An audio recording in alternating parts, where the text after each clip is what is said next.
पाकिस्तान यूं तो बॉर्डर पर नापाक हरकतें कर हमें ललकारता है, पर अपने ही देश में एक राजपूत परिवार के सामने उसकी एक नहीं चलती है। आलम यह है कि आज भी इस शाही परिवार से लोग खौफ खाते हैं। दोस्तों, आतंकवाद का पर्याय माने जाने वाला देश पाकिस्तान को आज सभी बड़े देश आतंकवाद की श्रेणी में रखते हैं, लेकिन ऐसा कुछ नहीं है दोस्तों। पाकिस्तान देश में भी भारत देश की तरह अमन शांति कायम रहती है। पाकिस्तान एक बहुल मुस्लिम देश है जहां हिंदुओं, सिख और ईसाई को अल्पसंख्यक माना जाता है। आज पाकिस्तान में अल्पसंख्यक समुदाय किस स्थिति में रह रहे हैं वो किसी से छिपा नहीं है। हजारों यातनाएं झेलने के बाद यहां हिंदू अल्पसंख्यक खून के आंसू पीकर जैसे तैसे अपना गुजर बसर कर रहे हैं। वहीं भारत देश के अल्पसंख्यक मुस्लिमों को देख लीजिए, जो हर वक्त दंगा फसाद करने से बाज नहीं आते हैं। खैर, इनको योगी और मोदी देख लेंगे। आज की वीडियो में हम चर्चा करेंगे उन हिंदू उम्मीदवारों की जिन्होंने डंके की चोट पर पाकिस्तान में चुनाव लड़ा और साथ ही एक बड़ी जीत भी दर्ज करवाई है। इसी के साथ अब इस बात की भी आस लगाई जा रही है कि अब पाकिस्तान में हिंदुओं की स्थिति सुधरने वाली है। दोस्तों, इस वीडियो में हम बात करेंगे पाकिस्तान के आम चुनाव की, जिस पर सभी की नजरें टिकी हुई हैं। अगर आप भी जानना चाहते हैं तो बने रहिए इस वीडियो के अंत तक। दोस्तों, आपको बता दें कि पाकिस्तान की जो राजनीतिक पार्टियां हैं, उन्होंने मैदान में करीब 5 से ज्यादा उम्मीदवारों को उतारा है। अगर बात करें उनमें से महिला उम्मीदवारों की, तो पार्टी हाईकमान ने करीब 300 महिला उम्मीदवारों को टिकट दिया है, जिनमें से लगभग 55 सीट से महिलाएं निर्दलीय ने स्वतंत्र उम्मीदवार के तौर पर चुनाव लड़ी। इसी कड़ी में सबसे पहले बात करते हैं एक ऐसी हिंदू महिला की जो पाकिस्तान में पहली बार चुनाव लड़ेगी। कुल मिलाकर फरवरी में हुए आम चुनाव में पहली बार एक अल्पसंख्यक महिला ने अपना नाम दाखिल किया है। नाम है डॉक्टर सवीरा प्रकाश, जो खैबर पख्तून जिले से अपना नामांकन भरने के बाद चर्चा में आई। और जैसे कि हम जानते हैं कि पाकिस्तान जैसे देश में अल्पसंख्यक लोगों पर जुर्म और ज्यादती की कहानी काफी पुरानी है। उसके अलावा महिलाओं में मतदान के प्रतिशत की संख्या कभी भी 50% से अधिक नहीं हो पाती है, जिसका मुख्य कारण है मतदाता पहचान पत्र बनाने के लिए महिलाओं की पुरुषों पर निर्भरता।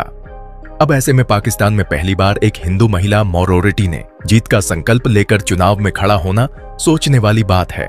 इसके अलावा दोस्तों, एक वक्त था जब आजाद पाकिस्तान में अल्पसंख्यकों की संख्या करीब 20% थी, लेकिन खुद के ऊपर हो रहे जुल्म से परेशान होकर हिंदुओं ने पाकिस्तान से पलायन करना ही ठीक समझा। आज पाकिस्तान में माइनॉरिटी की संख्या घटकर केवल 3% ही रह गई है। मिली जानकारी के अनुसार पाकिस्तान में निर्वाचन आयोग ने एक ऐसा आदेश पारित किया कि सभी राजनीतिक दल कम से कम 5 महिला उम्मीदवारों को उतारे, जिसके बाद पाकिस्तान पीपल्स पार्टी ने एक अद्भुत कदम उठाया जो चर्चा का विषय बना।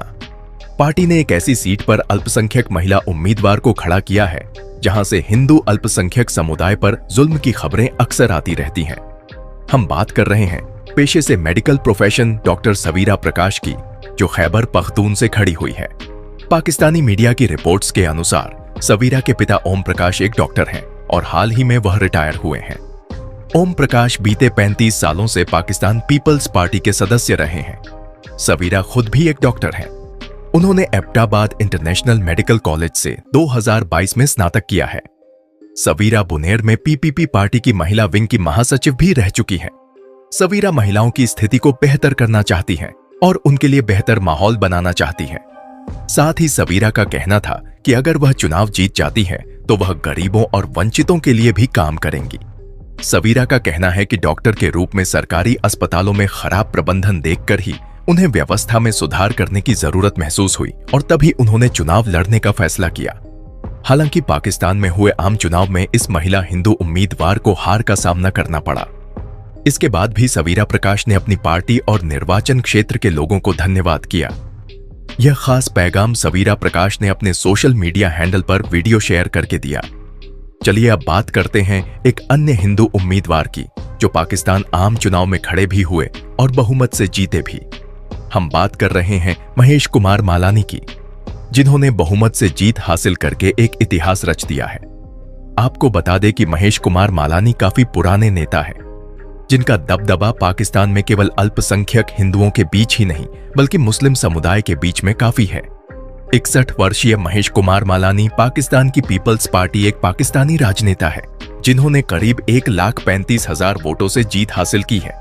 जबकि उनके प्रतिद्वंदी अलायंस गुलाम रहीम को 1,13,146 वोट मिले। आपको बता दें कि साल 2018 में हुए आम चुनाव में भी पाकिस्तान के पीपल्स पार्टी के नेता महेश कुमार मालानी अच्छे बहुमत से जीत दर्ज करवाकर फिर असेंबली के लिए चुने गए थे। मालानी जी की दक्षिणी सिंध प्रांत थारपारकर में एक अच्छी पकड़ है। थारपारकर पाकिस्तान का सबसे बड़ा जिला है जिसकी गिनती सबसे पिछड़े इलाकों में की जाती है। थारपारकर एक ऐसा क्षेत्र है जहां मुसलमानों के मुकाबले हिंदुओं की आबादी काफी कम है। बावजूद इसके मालानी यहां सभी के लोकप्रिय चेहरे हैं। महेश कुमार मालानी एक अकेले राजनेता नहीं है जिनकी चर्चा हो रही है। एक अन्य हिंदू नेता भी है जो हमेशा खबर में रहते हैं, जिनका नाम है राणा हमीर सिंह और करणी सिंह। दोस्तों, हमीर सिंह और उनका परिवार पाकिस्तान की राजनीति में एक महत्वपूर्ण जगह रखता है। दोस्तों, बंटवारा होने के बाद कई रियासतें भारत के हिस्से में आईं तो कुछ पाकिस्तान में रह गईं। बाद में पाकिस्तान के हिस्से में गईं ज्यादातर हिंदू रियासतें खत्म हो गईं। पाकिस्तान में हिंदुओं की दुर्दशा जगजाहिर है। कभी खबर आती है कि किसी हिंदू को मार दिया जाता है तो कभी किसी का जबरन धर्म परिवर्तन करा दिया जाता है। हालत कुछ ऐसी है कि पाकिस्तान में हिंदू आबादी नाम मात्र की रह गई है। इन सब के बीच आज भी एक हिंदू रियासत पाकिस्तान में पूरे रौब के साथ मौजूद है।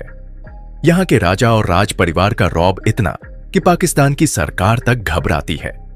पूरी रियासत में राज परिवार का आज भी खौफ है। हम बात कर रहे हैं पाकिस्तान के सिंध प्रांत की अमरकोट रियासत की, जो अब उमरकोट के नाम से पहचानी जाती है। पाकिस्तान की इस इकलौती हिंदू रियासत के राजा करणी सिंह सोढ़ा का पाकिस्तान में जबरदस्त जलवा है।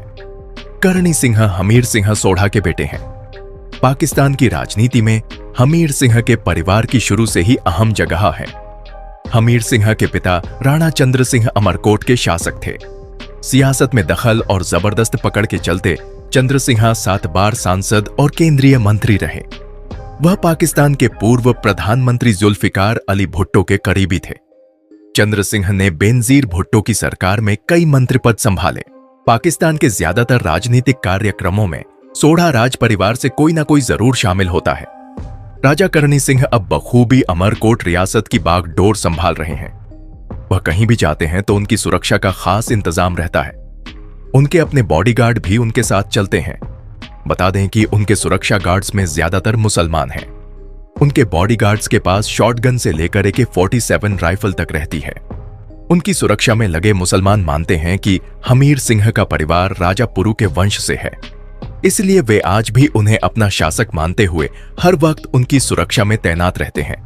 तो दोस्तों, आज की वीडियो में बस इतना ही। आपको यह जानकारी कैसी लगी हमें कमेंट बॉक्स में बताएं। साथ ही वीडियो को लाइक करें और चैनल को सब्सक्राइब करके बेल आइकन को प्रेस करना ना भूलें।